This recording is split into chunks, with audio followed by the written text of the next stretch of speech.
Y es que si venís aquí y tenéis la tentación de escribir un comentario desde la mala educación o la hipocresía o la ignorancia, te recomiendo que antes de hacerlo cierres los ojos, cuentes hasta 10 y pienses en Tom Hardy con peluca en 2009.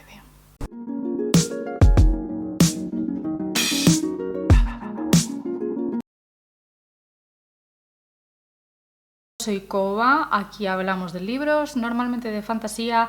Hoy ha tocado hablar de películas también, pero porque tenéis otro vídeo hermano de este en el que hablo solo del libro de Cumbres Borrascosas. La intención es evidentemente responder: ¿es Cumbres Borrascosas de Meral Fennell una buena adaptación? Pero para responder a eso, primero creo que hay que plantear otras cuantas preguntas. Es que yo no puedo empezar a soltar valoraciones si no dejo primero claro la porción o el marco teórico en el que nos vamos a mover, para que estemos, tanto tú que me estás viendo como yo, en la misma página y estemos hablando en el mismo idioma. Primera pregunta: ¿qué plantea esta película? ¿Qué clase de adaptación pretende ser? Creo que no es una adaptación libre, sino que es una adaptación con el tono, el estilo y la personalidad de la autora, que es quien produce, quien escribe y quien dirige. Hay que tener en cuenta que esta película va a abarcar la historia desde que Heathcliff y Catherine se conocen hasta que Catherine se va de la historia, porque evidentemente es lo más común, lo que todo el mundo ha escuchado hablar de ello, lo más canónico, el mayor reclamo, lo más morboso y también, he de decir, el lugar que más lagunas deja para rellenar. Esta historia que vamos a ver en esta película es la historia de por qué ese hombre se convierte en esa persona con 40 años. No hay nada de libre aquí, lo que cuenta está en la novela. Sí que es cierto que no está explícitamente y eso la ayuda mucho. Existir existe, es decir, la interpretación es en que Emerald se imagina cómo fueron esas situaciones íntimas que la criada nunca llega a ver físicamente en cuanto a acciones y dirección de actores, pero no se inventa nada que no haya en el libro. Esta película se centra en la parte en la que hay un acercamiento, en la que cada uno se forma la idea de que la relación que tiene con el otro es de determinada manera, la vida sucede diferente para uno y para otro y ambos se desencantan al haberse idealizado y se enfadan mutuamente porque no cumplen con las expectativas que se habían puesto el uno al otro. Lo más importante para mí es que es el formato, que es formato película para cine. Tiene muchísimas limitaciones logísticas, ya no solo en cuanto a cuanto más larga sea la historia, más dinero te va a costar, sino que también, aunque tengas todo el dinero del mundo, el espectador sentado en una butaca va a aguantar X tiempo. Entonces hay unas limitaciones. Me parece lógico que ella haya decidido quedarse con una porción clara, con un punto en común que no tiene que explicar demasiado para que el espectador entre en el juego de su película. Con esto quiero decir que me parece injusto exigirle a esta película de 2026 que adapte otra cosa que no sea esta parte. Para empezar, porque es la que prácticamente el 99% de las adaptaciones hacen. Creo que solo hubo una que no hizo esto, que intentó meterlo todo y que al meterlo todo le quedó súper caótico. No soy experta en adaptaciones de Cumbres Borrascosas, pero ¿por qué a esta concretamente le vais a exigir lo que no se le exigió a todas las demás? Y además le estáis exigiendo que elimine el mayor reclamo de marketing cuando estamos en un momento del desarrollo del sector audiovisual donde tú tienes que garantizar al menos unas expectativas de venta para que la distribuidora te adelante el dinero de las copias, que es con el que tú vas a producir la película. Entonces, si tú de repente vas y les dices, no, mira, ¿sabéis qué? Yo no voy, Cumbres Borrascosas no voy a hacer la historia de Heathcliff y de Catherine, que es la que espera todo el mundo. No, porque yo soy única y especial y yo voy a hacer otra cosa. Entonces Warner Bros., que ha puesto 80 millones de euros, de dólares, perdón, en adelanto de copias, te va a decir, pues no lo hagas, pero me das el dinero porque yo esto no te lo voy a financiar, porque te vas a comer un colín y no me vas a poder pagar porque no vas a poder recuperar la inversión, entonces conmigo no cuentes. Entonces, no sé, hay que saber un poco también el lugar en el que nos encontramos. Por otro lado, también hay que saber a lo que vas. Me parece absolutamente válido que tú digas, no quiero tragarme otra adaptación donde vaya a ver otra vez la historia de Catherine y de Heathcliff. Me parece perfecto, pero entonces no entres en el juego, pasa de largo y ya está. ¿Qué tipo de película es esta? Porque escribir un libro no es lo mismo que escribir una película y leer un libro no es lo mismo que ver una película. Y como ya os dije en el vídeo de Drácula, no hay mayor medio que más popularice algo, sobre todo una historia de ficción, que la mitifique y que la transforme en diferentes productos de transmedia, que es el cine. Pero el precio a pagar para hacerlo es elevado, literal y metafóricamente. Cuanto más dinero necesitas recuperar en la venta de taquilla, más generalista necesita ser tu película, porque más personas necesitas que la vayan a ver. Y o es un público muy amplio, como sucedió con la película de Black Panther, o necesitas que le guste básicamente a todo el mundo. Y para que le guste básicamente a todo el mundo, tienes que ser muy laxa y tienes que tomarte muchas licencias. Y muchas veces eso es incompatible con contentar al literatúfilo. Estamos ante una película mainstream. No tiene que contentarte solo a ti, sino también a todos tus vecinos. ¿Lo entendemos? Me parece injusto exigirle a este tipo de películas que renuncien a cosas que necesitan para crear una expectación que los lleve a poder respirar y dormir tranquilos a los 2 días del estreno de su película. Que básicamente consiste en contratar a las estrellas del momento que sirven como reclamo porque muchísima gente va a ver películas simplemente por el actor que va a actuar porque les gustan los actores que están en la pantalla. Y que esto lleva siendo más viejo que la tos, ¿vale? Y hasta crear una estrategia, un diseño de comunicación que desarrolle una expectación, un ambiente de expectación que lleve a que la gente ya esté comprando las entradas por delante y puedan ya estar haciendo números. ¿Para quién está dirigida esta película? ¿Quiénes quieres que salden el adelanto de las copias y la distribución? Yo respondo a esto fijándome en claramente hacia quién han dirigido la campaña de marketing antes del estreno, porque esa es su audiencia principal y la que quieren que vayan a ver la película, que se queden contentas y que con el boca a oreja extienda la fase de estreno. Bueno, claramente el segmento principal son las mujeres adultas. Como algo generalista, que por supuesto puede haber otros segmentos, pero en el que ellos se están fijando y lo que es su perfil de espectadora clara, perfecta, ideal, es una mujer adulta. Y es que adaptar es modificar una obra científica, literaria, musical, etc., para que pueda difundirse entre público distinto al cual iba destinada a darle forma diferente al original. Quizás el público de Cumbres Borrascosas libro es mucho más difuso porque se trata de un clásico, los clásicos son más generalistas, no tienen esa segmentación tan clara. Y además es un libro que se escribió pues, en el siglo XIX. Pero en el año 2026, cuando estás haciendo una historia, tienes que tener muy claro que debes codificarla de una manera en la que llegues perfectamente de manera lo más directa posible y eliminando todo el ruido y las distracciones que pueda haber alrededor a tu audiencia ideal. Porque es la que va a sostener su recibimiento y muchas veces la audiencia ideal de una película no eres tú, ni yo, es otra persona y no pasa nada.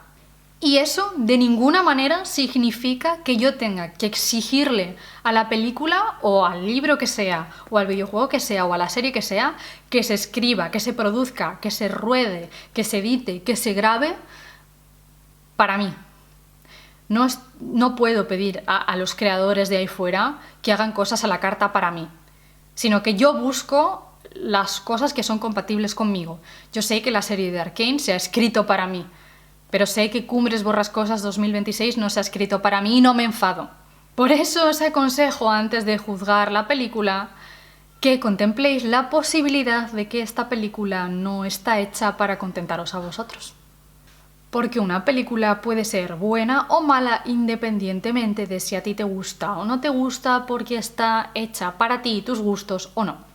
Y por último, vamos a abordar otra pregunta. ¿Cuándo consideramos que una película cumple su función de ser una buena adaptación o no? Y aquí yo soy consciente de que puede haber tantas respuestas como personas que se planteen esta pregunta. Por eso yo voy a responder exclusivamente por mí. ¿Que estás de acuerdo conmigo? Perfecto. ¿Que no? Pues también. La verdad es que me da igual. Uno de los motivos por los que existen las adaptaciones es poder ampliar, por así decirlo, el público de esta obra para que esta obra viaje más, llegue más lejos, lo conozcan más personas. Es decir, hay que adaptar este clásico del siglo XIX a un público con el perfil X que han querido tener del año 2026. Si hacen esto bien, si hacen que la obra sea accesible, que la gente lo entienda por sí misma, que descubran y que sobre todo les haga querer conocer lo que es la obra original o interesarse por el gótico, por la corriente literaria a la que pertenece, por quién fue la autora, por más cosas relacionadas con esta obra desde un punto de vista cultural, para mí ya ha cumplido. Estamos hablando de cine, así que en este caso para mí también es una buena adaptación si el espectador, solamente viendo esta película, se entera perfectamente de qué va la movida que te está contando en esencia y puede llegar a la misma conclusión que llega la persona que ha leído el libro. Para mí ya es un triunfo. Hablamos de una mala adaptación para mí cuando no se llega al mismo mensaje que tiene el libro, ¿vale? Y por ejemplo, para mí una mala adaptación es la película de Lolita de Stanley Kubrick. No hay absolutamente nada de la novela en ese libro, y no solo que no haya nada, sino es que Stanley Kubrick se aprovechó del morbo de Lolita para usarlo de reclamo y que la gente fuera a ver su película, y cuando ya tenía ese reclamo y se estaba aprovechando de la historia de Nabokov, entonces cogió y metió su discurso terrible, absolutamente misógino, donde borra toda la denuncia a pues la hipocresía de la moralidad estadounidense. Stanley Kubrick coge todo eso y se limpia el culo con ello, y lo que hace es dejar a Lolita, que es una menor muy menor, de una provocadora, de una mujer terrible, cuando es una niña, que lleva a la perdición a un pobre hombre. Es literalmente un discurso antagónico de lo que es la obra de Lolita, y lo hizo, si no me equivoco, con el propio Nabokov en vida. Sé que hay mucha gente que acusa a esta película de Cumbres Borrascosas de haber hecho justamente esto, y la verdad es que ya os adelanto que me parece bastante de ser una panda de desubicados, porque no estoy absolutamente nada de acuerdo con eso, pero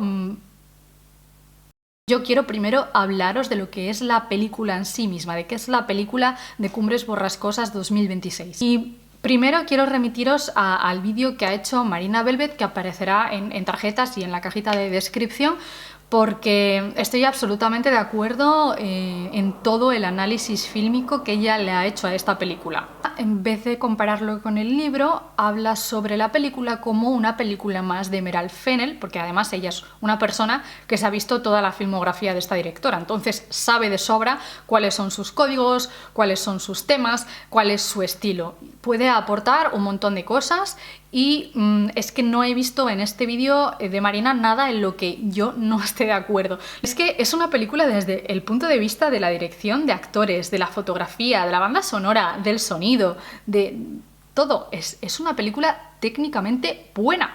La escena del comienzo de la presentación del personaje de Catherine cuando es pequeña es una escena desde un punto de vista de narrativa sobresaliente. Y lo que nos vamos a encontrar en esta película es un concepto muy simple, sobre lo que va a girar todo, es muy simple y os garantizo que sí se encuentra en la novela. Un pequeño concepto y que lo desarrollas y haces su tesis completa hasta el final a través de unos personajes. Eso es una buena película. No es una película confusa que va saltando de un lado al otro, que queda como incompleta, para nada. Entonces me parece absolutamente lógico lo que ha hecho Emerald en esta película. Vais a encontrar el concepto de desarrollar lo que la sociedad que se construye aquí entiende como pecado y cómo esto se relaciona con la moralidad modelo que hay en la sociedad y la moralidad de todos los personajes que vamos viendo a lo largo de la historia. ¿Quiénes son pecadores y cómo se castiga a los pecadores? Desde una visión de una sociedad muy reprimida por la religión, pero a la par muy hipócrita. Y os vuelvo a decir que este discurso en el libro está. Lo que pasa que la puesta en escena de todos estos temas en un libro del siglo XIX lo encontramos codificadas de manera diferente que en una película del siglo XXI, porque tanto el medio como la persona que lo escribe están en contextos a años luz. ¿Y de qué manera se puede ilustrar audiovisualmente que en estos páramos de cumbres borrascosas el odio, la corrupción moral, el maltrato, la hipocresía, el resentimiento, el despecho, el engaño, el abandono, la soledad, todos esos sentimientos negativos que atraviesan el libro campan a sus anchas? Pues evidentemente para muestra un botón mostrando la relación más clara que ilustra esto, que es la de Heathcliff y Catherine. Que aunque en el libro no la necesitas tanto explícitamente, según muchas personas, porque según yo sí se necesitaba, pero esto ya es una opinión personal mía sobre el libro, que si la queréis saber pues os vais al otro vídeo, pero audiovisualmente pues funciona muy bien meterse en esta relación. Yo he ido a personas a las que sí les ha gustado y he visto por qué les ha gustado y ellos dicen que es un libro muy visual, es un libro que describe muy bien visualmente todo ese ambiente asfixiante. Es que la película visualmente es exactamente igual. Entonces vamos a decir que es que el reclamo de marketing viene a cuento, no es nada gratuito. Nos encontramos además ante una película que intenta, y no diré de momento si lo cumple o no, provocar. Y viendo la cantidad de gente que ha descrito esto, y cito que lo tengo apuntado como una suerte de 50 sombras de Grey, de una forma bastante indignada además, creo que ha cumplido con su cometido. No tengo ni idea si Bronte tuvo la intención de provocar en algún punto o no con su libro, pero es gracioso porque el libro y película de 2026 están teniendo ciertos paralelismos en cuanto a la recepción de ambas historias. Incluso desde la rabia estoy encontrando que se parecen más de lo que os gustaría, libro y película, no solo por la historia en sí misma. Eso no deja de ser cuanto menos divertido. La producción, por supuesto, está cuidadísima. Quiero decir, la propia Fennel y la propia Margot Robbie están metidas en la producción. Vosotros os vais a pensar que las dos personas que más alma han metido en esa película, que también han metido su fuerza de trabajo desde la producción, no van a hacer algo con lo que estén absolutamente satisfechas y sea un trabajo impecable. Tan impecable que a mí a veces es que me rechinaba de esto de cuando tú ves a una persona que es extremadamente guapa y que sea tan guapa te rechina. Pues eso me estaba pasando a mí con esa película. La estaba viendo tan impecable que estaba diciendo, necesito ahora mismo un fallo de récord. ¿Cuánto se aleja esta película de la novela? Pues yo quiero deciros que tanto para lo bueno como para lo malo, porque también le he visto defectos, creo que no se aleja absolutamente nada de la novela. Es fascinante. Yo, las personas que dicen, es que parece que Fennel no se ha leído el libro, digo, si estáis viendo la misma película que yo, o quizás es que tú no te has leído el libro, porque yo lo tengo muy fresco y te aseguro que esta adaptación no se va ni un milímetro de este libro, de verdad os lo digo. Y sí, sé que acabo de decir justo lo contrario de la gran mayoría, al menos que yo he visto en mi entorno. Para empezar, uno de los problemas que yo le encontré a la novela original, al libro de Emily Bronte, es que yo no me creía los personajes. Me parecía todo un teatro mal puesto, un teatro así como muñecos, que la autora va diciendo, pues ahora a ti te toca decir esto, tal. Son muñecos, robots que ejecutaban acciones, que decían frases pregrabadas y tú pues te quedabas ahí por el salseo, pero que si no te metías en el salseo, pues te parecía todo un poco absurdo. Necesitaba más explicación, más desarrollo de personaje. ¿Y qué me he encontrado en esta película? Pues que esta película me ha dado lo que no me dio la novela. Esta película me ha complementado de una manera brutal la novela. Que creo que es como el lead que yo voy a dejar sobre esta película. Esta película ha humanizado a unos personajes que para mí como lectora necesitaba sentir mucho más humanos porque los estaba sintiendo como muñecos de un teatro. En esta película yo veo de dónde brota ese sentimiento de odio, de dónde brota ese cabreo. Yo veía a Linton cabreado y digo, pero si es que este Pánfilo en el libro se cabrea porque se lo está mandando la autora, pero es que ni siquiera hay un momento en el que tú digas, ¿y por qué te cabreas ahora y no te cabreaste hace 2 páginas o no te vas a cabrear dentro de 5? No le veía congruencia a los personajes. En cambio, yo estaba viendo esta película y veo por fin a Linton enfadarse y digo, joder, es que le acaba de pasar algo que por fin el tipo se enfada y veo de dónde viene el enfado y veo por qué se ha enfadado aquí, pero no se ha enfadado en el otro sitio. Y obviamente yo entiendo que la obra es del siglo XIX y no le exijo lo mismo que le exijo a las actuales, pero siendo sinceras, creo que esta película a la obra le ha sentado muy bien, a pesar de todas las personas que están llorando diciendo justo lo contrario. Pero por si acaso, solo por si acaso existiera gente tan amargada que le exige a una directora, guionista y productora que se dedique simplemente a coger una página del libro y hacer así a una pantalla sin poner nada de su estética, de sus temas, de su alma y de su estilo, quiero remarcaros unas cuantas cosas en esta película respecto al libro que son bastante inteligentes. Una cosa que a mí me fascina mucho es que esta película es muy anacrónica, porque aunque el libro está ambientado en el siglo XVIII y la película tiene muchas cosas del siglo XVIII, también tiene muchas cosas mezcladas con los años 50 y sobre todo específicamente con los años 50 de la Edad Dorada de Hollywood. No es, no es un secreto que están intentando también llevar la promoción por ahí, de promocionar a Margot Robbie como la típica estrella de Hollywood de los años 50, pues una Lauren Bacall, ese tipo de actriz, ¿vale? Entonces creo que es muy coherente. ¿Qué ha hecho mezclando esto? Pues crear un espacio irreal que no existe, una fantasía donde cabe la narrativa de Fennel. Porque si tú dices, tú no puedes inventarte nada que esté en el libro y te has tomado la potestad de coger a estos personajes y meterles unos deseos y unas justificaciones que la autora no había puesto, vale, si a ti eso te parece mal, da igual, porque la película está puesta, localizada, plantificada en un escenario absolutamente irreal que no se corresponde con el mundo real, por así decirlo. Entonces, si tú lo quieres tener como canon, para ti está perfecto y te ayuda, pues eso, a comprender mejor a los personajes de la obra, pero si no lo quieres tener como algo canónico y lo quieres tener como una fantasía estética o una fantasía o una propuesta fantástica de la propia directora, funciona también perfectamente. Ese hueco entre las lagunas de la novela le permite haber hecho una propuesta estética, una propuesta de vestuario, de peluquería, de composición de cuadros absolutamente preciosa y con una riqueza narrativa que además referencia a otras obras del mismo estilo para que se consolide esta película como otro piso más de las películas de Hollywood de los 50, de los 30, de los 40 y de los Star System.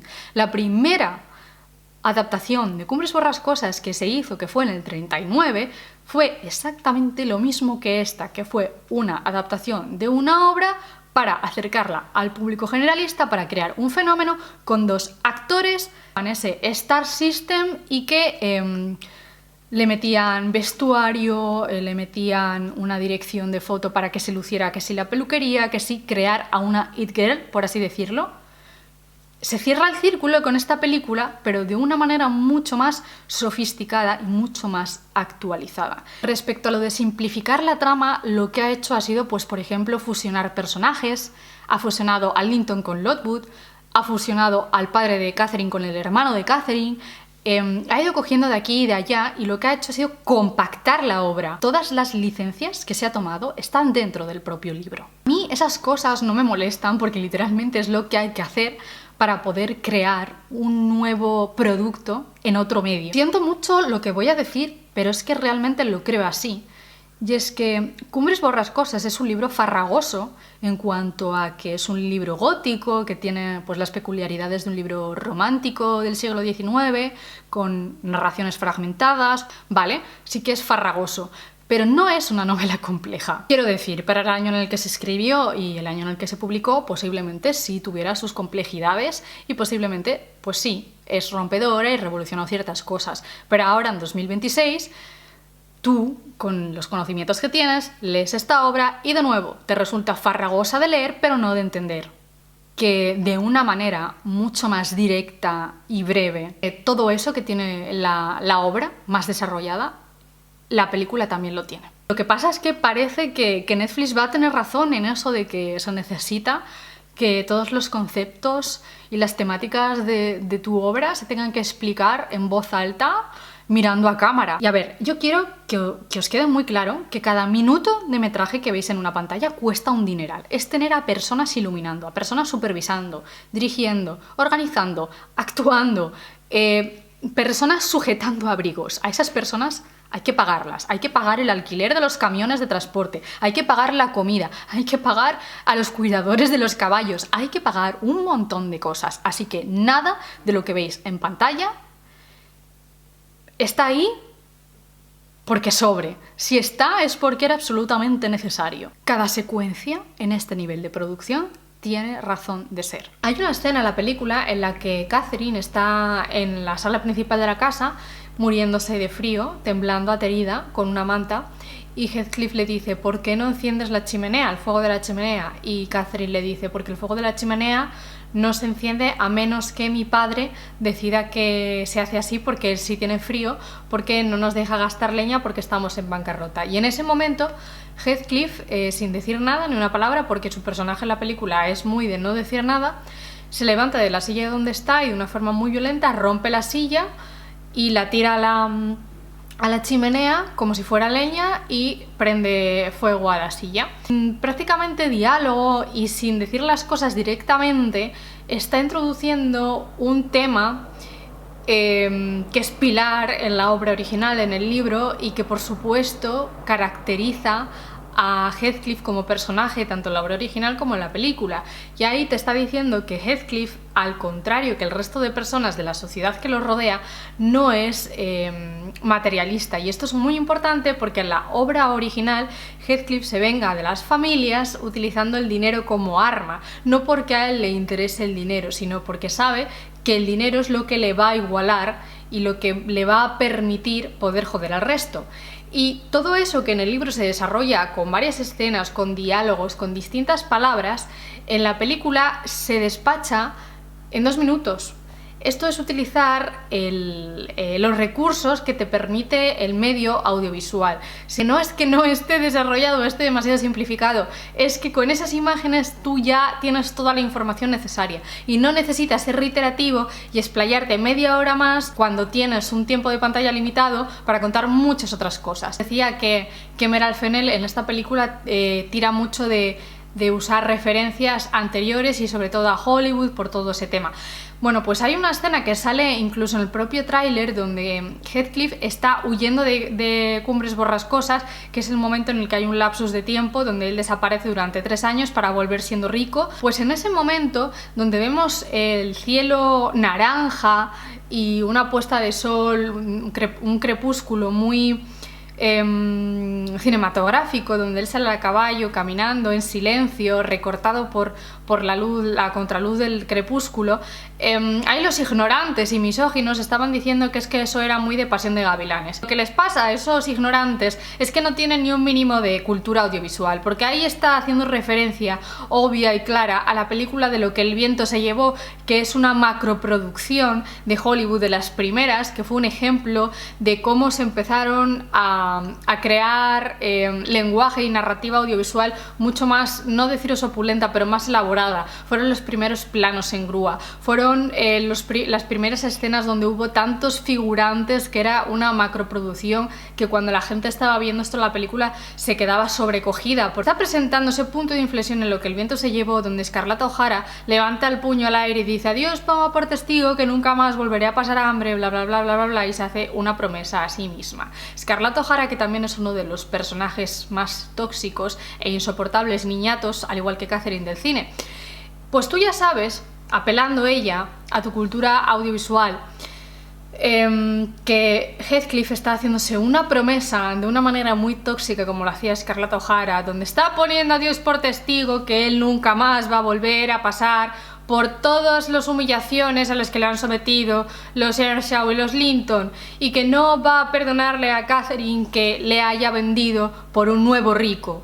Si tú no ves eso, si tú en esa escena de segundos no ves eso, es tu puto problema, no el problema de Meryl Fennell. A ti te falta cultura audiovisual y ya está, no pasa nada. Es que esta película de verdad es muy sofisticada audiovisualmente hablando, por mucho que os joda admitirlo. Y bueno, también Mary Pili, porque hay muchas Mary Pilis que puristas de la obra, que Dios mío, que petardas, que petardas. Entonces, querida Mary Pili petarda, ¿están simplificando mucho la obra o a ti te falta cultura audiovisual? Pregunto. Siento, por tanto, que esta es una película que ha simplificado tanto la obra como para que resulte ofensivo, porque madre mía, esto es lo peor que le ha pasado a Emily Bronte después de la tuberculosis, bla bla bla. Pues absolutamente no. Esos chillidos al cielo, de hecho, me parecen bastante de niño chico. De todo porque siento que es una manera muy necesaria de faltarle el respeto a todos los trabajadores que han arrimado el hombro para que saliera una película, porque es que creo que no sois conscientes de lo difícil que es hacer una película. No voy a abrir ese cajón de mierda porque estoy haciendo un vídeo de buen rollo. Después yo tenía planeado meter un apartado en este vídeo para hablar de qué es lo que os ofende de aquí, el fanservice, pero mira, me lo voy a fumar porque ya llevo mucho de vídeo y solo voy a decir que todas esas personas que están diciendo que si esto es una película de fanservice, que es que yo no estoy de acuerdo, yo tampoco creo que haya tanto fanservice, creo que estáis exagerando muchísimo y que os estáis volviendo unos meapilas, que parecéis la típica abuela que tiene 13 hijos pero que se tapa la boca cuando escucha la palabra pene, ¿vale? Creo que de meterme en el debate de que si vale hay fanservice, ¿qué problema tenéis? Porque llevamos años y años y décadas viendo películas y series y sobre todo animes que tienen fanservice para los hombres. Si ahora de repente hay fanservice para las mujeres, ¿qué problema tenéis? ¿Qué os ofende? De verdad, Mary Pili, no entiendo lo que te ofende, deja de ser tan petarda. ¿Me gusta? No. ¿Las escenas eróticas de la película me gustaron? Pues no, porque el Ordi es que no me parece ni guapo, pero ¿me molestó? Pues es que tampoco, es que no me ofende, no sé, es que no entiendo por qué os enfadéis tanto con esta película. Que yo defienda esta película así en términos generales no significa que esté ciega y que no haya visto cosas con las que estoy de acuerdo con las críticas negativas, y hay aspectos en los que sí estoy de acuerdo. Lo que pasa que pienso que están exagerando y que por unas cuestiones negativas que tenga esta película no echa por tierra todo el trabajo bien hecho, que es que parece que solo hay cosas malas en esta película cuando es absolutamente mentira. Y me creo yo que se ha simplificado esto y aquí doy la razón, y si se ha hecho, ¿me molesta especialmente? No. Porque pedir lo contrario sería pedir una película independiente, muchísimo más arriesgada, con un presupuesto mucho más bajo y todo ese rollo que comentaba al principio de la película, que es incompatible. Entonces, ¿qué sucede aquí? Aquí sucede que simplifican demasiado a los personajes. Simplifican de una manera que, pues, como buen cine americano que es, parece que el cine americano no acepta que las personas malas existen. Cuando tienen de presidenta a la persona que tienen. Parece como que quieren negar lo evidente. Entonces, Catherine, que en el libro, en la obra original, es una reverenda cabrona, porque es así, o sea, no quiero decir que me disguste el personaje, ni mucho menos, pero no vamos a negar que Catherine y Heathcliff son dos cabrones que son víctimas de lo que les rodea, sí, pero que eso les excusa, no, que víctima también puede ser verdugo, por supuesto. Y aquí, en esta película, pues está absolutamente blanqueado, es una realidad, y Catherine siempre es una pobre víctima de todas las circunstancias, siempre no es que la entendieron mal, no es que realmente no quería decir eso, pero la escucharon en las palabras más desafortunadas y le quitaron contexto, y la pobrecita realmente no era tan mala porque luego se arrepintió, pero no tuvo ocasión de disculparse. Bueno, todo eso, a mí eso me ofende. Me ofende porque es como, vamos a ver, no intentéis excusar a este personaje. ¿Por qué me ofende? Porque Heathcliff, pese a que también está bastante blanqueado y no es ni la mitad de violento que es en el libro ni demás, y todo el tiempo le están excusando de madre mía, es que es un niño maltratado, no sé qué, no sé cuánto, no exploran toda la parte malvada, ¿no?, que hay en la obra. Heathcliff en la película se le permite ser bastante más cabrón que ella. Él no, él se permite ser un asqueroso en algunas situaciones y en las que tú en la película puedes llegar a darte cuenta de que él es tóxico y de que él, mal, red flag, pero ella no. A ella todo el tiempo es una pobrecilla que es víctima de una persona que no le conviene para nada. ¿Por qué creo esto? Porque esto es una cosa que cae de cajón, pero es que además la propia Emerald Fennell lo dice en algunas entrevistas que yo he visto, que no he visto mucho, pero lo que he visto ahí está. Es que ella decía, bueno, es que yo tenía un reto con esta adaptación, y es que yo tenía que conseguir que los actores empatizaran o se ganaran al público en la pantalla. Esto es una cosa básica de la teoría del cine. Esto no es una cuestión que diga Emerald Fennell y se acabó. No, esto es básico. Y es que tú, cuando estás haciendo una película, tú necesitas que los espectadores se enganchen al personaje.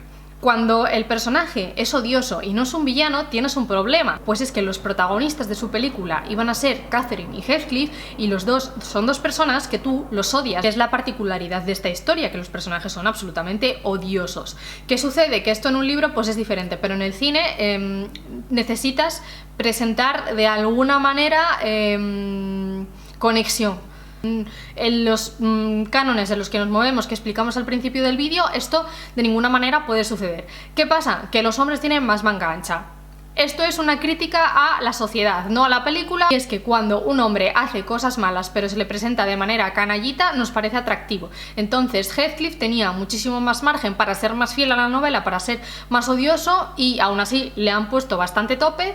Tenía muchísima más manga ancha para ser más fiel a la novela, porque a un hombre se le puede permitir ser mala persona, porque está bueno y ya está, y como está bueno pues da igual. Cuando una mujer es mala persona y no es la villana, no puede ser, no puede ser. Entonces, ¿qué tienes que hacer cuando haces una película de estas características? Pues excusarla todo el tiempo, blanquearla, dejarla de pobrecita víctima, porque es lo que es y porque no se permite socialmente esto. Quizás cuando estemos bastante más deconstruidos, pues alguna valiente se atreverá a hacer un Converse por las cosas donde Catherine y Heathcliff sean exactamente lo que es en el libro. Lo siguiente que tengo apuntado que quería tratar era el tema de la elección de casting, porque a esta película se la ha tachado de racista, porque supuestamente Elordi no era la persona correcta para interpretar a Heathcliff, no como los 7 actores blancos anteriores de todas las películas que... Bueno, entonces esto quiero realmente cerrar el vídeo con esto, así que vamos a pasar a lo siguiente, que es que os voy a decir lo que honestamente yo pienso a grandes rasgos en general de la película. No me ha terminado de convencer. Una cosa es que la defienda ante ataques que me parecen injustos y de personas que están meando fuera del tiesto, pero a mí no me termina de convencer, porque creo que tiene un defecto muy grande y que de esos defectos salen otros pequeños. Pero es que realmente es un problema que le vi también al libro. Yo sentí con esta película es que no tenía un conflicto suficientemente interesante como para que me atrape. Pero es que en el libro me pasaba exactamente igual. Es que a mí este tipo de dramas familiares es que me las sudan. No me gusta el salseo. Lo único que me gustó del libro fue la parte del fantasma, de esta última capa de Heathcliff buscando el fantasma. Por supuesto, no hay hueco en esta película para abordar toda la parte del fantasma, pero sí que se le hace un guiño al final, ¿eh? Y eso me gusta mucho. Es que el conflicto en el libro yo creo que está metido a calzador, y es que en la película se siente exactamente igual, aunque está bastante más justificado. De hecho, me gusta más la película que el libro, lo siento. Hay una cosa, que esto también es súper subjetivo mío, pero una cosa que no me gustó nada de la película, y es que la dirección, correctísima, estupenda, visualmente increíble, un trabajo muy bien hecho, pero creo que es muy engañosa. Para mis amigos, siento si suena un poco ofensivo, pero sin filtros yo lo dije así, demasiada directora para semejante bobada, porque es que es hasta telenovelesca.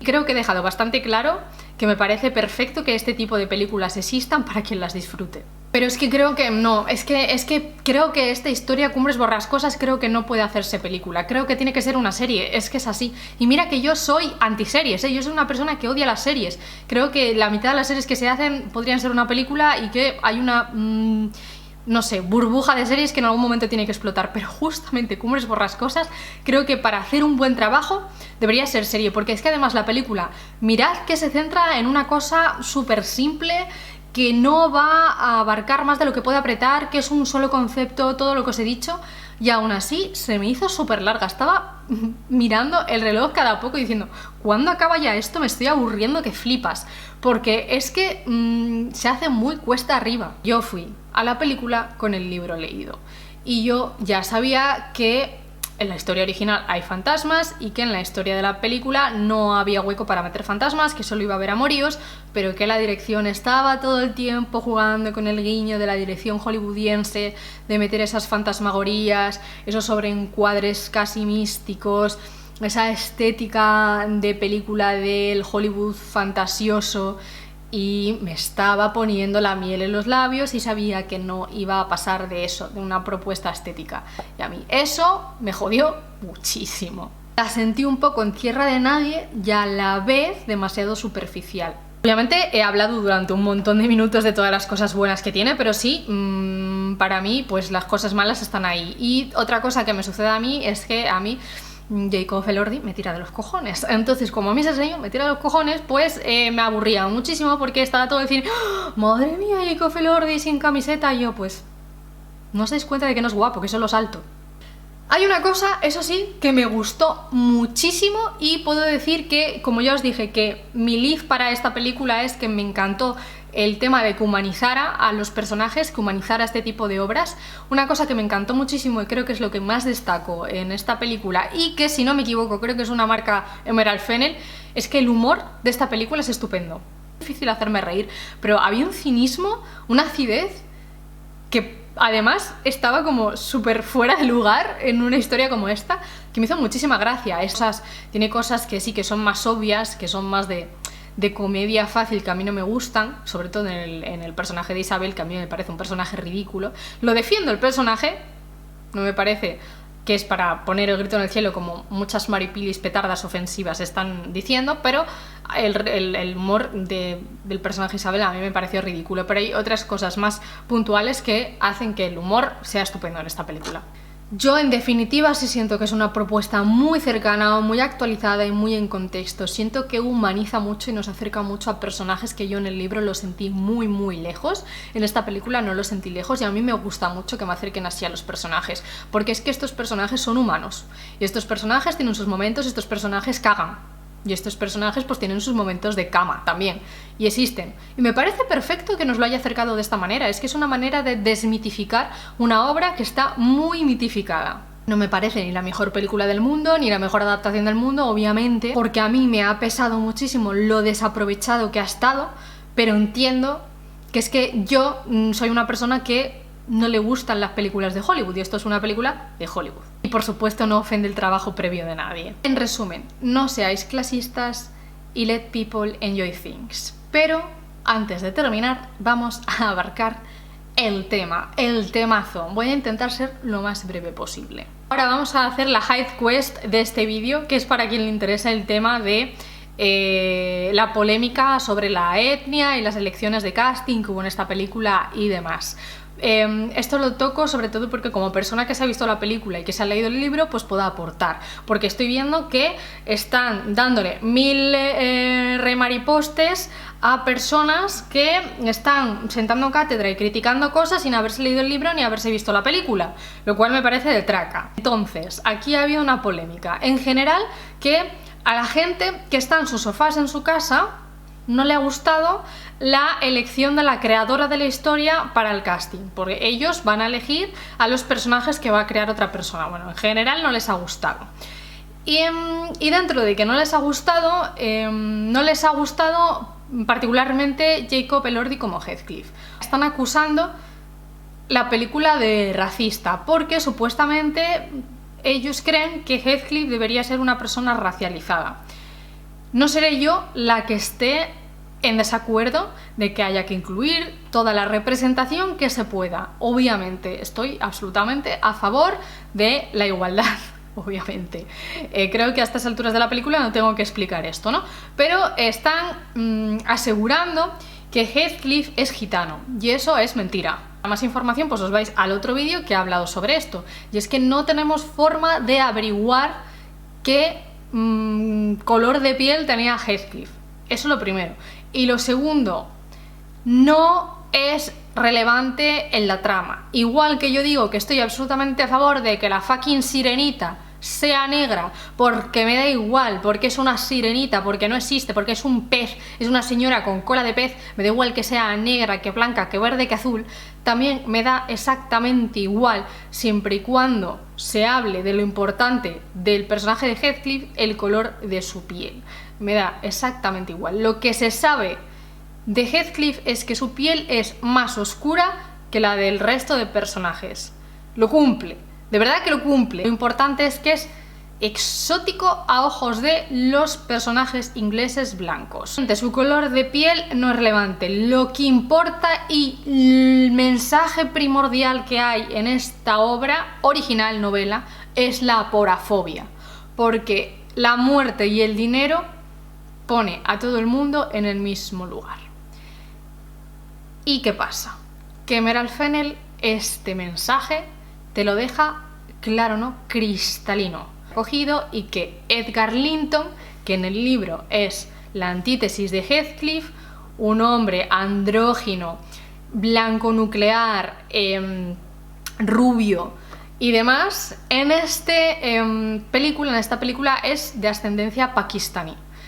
Y lo venden como un nuevo rico que vendiendo telas ha ganado tantísimo dinero que ya a la gente le da igual el color de su piel, porque lo que importa es que tiene mucho dinero.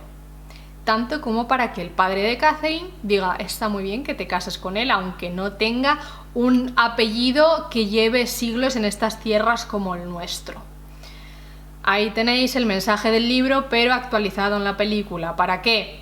Para poner representación racializada en el personaje de Edgar Linton y en el personaje de Nelly. Pero es que además, aunque no os parezca bien esto, que a mí me parece perfecto, pues a mí me parece mal, que es que hay veces que sois iguales que los fachas que se quejan de que la sirenita es negra, sois iguales que ellos. Aparte de todo eso, volvemos al tema de que en la película, primera escena, no se graba nada que no sea absolutamente relevante. Recordad, primera escena de la película, sale Heathcliff con un hombre que presume que es su padre y que es blanco. Blanco, bueno, caucásico.